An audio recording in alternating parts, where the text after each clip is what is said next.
Good morning. I've just returned from the Great Plains Regional Tuba Euphonium Conference in Des Moines, Iowa. Of course, we go to these conferences for many things. You get to meet a lot of nice people, including famous and not so famous players. You get to try out horns, you get to buy accessories, and occasionally you're lucky enough that the conference will have a great repair person there on site. For each of the last two conferences I've attended, which were in Iowa, Lee Stofer was there. He's a great repairman from Comanche, Iowa, and he was at this conference with his booth and as many tools as he could bring with him. It was fortunate for me because this horn a few years ago took a fall, and Lee did a great job of fixing the bell, which was terribly wrinkled.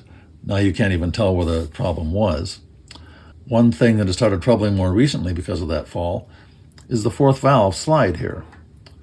It would move like this, but when you got to about this point trying to remove it, it would just stop.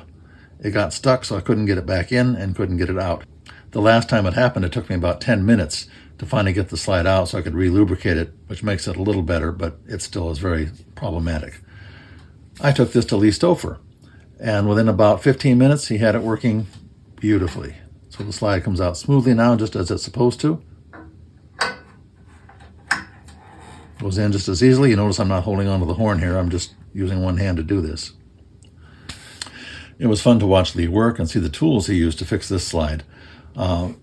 It looked just like this before, and it looks just like this now. So no damage was done, of course, in the process. He's very careful about that. But now I've got a slide that works as it should, and as it did when it came from the factory. But there was that interim period after the fall when it wasn't working as it should.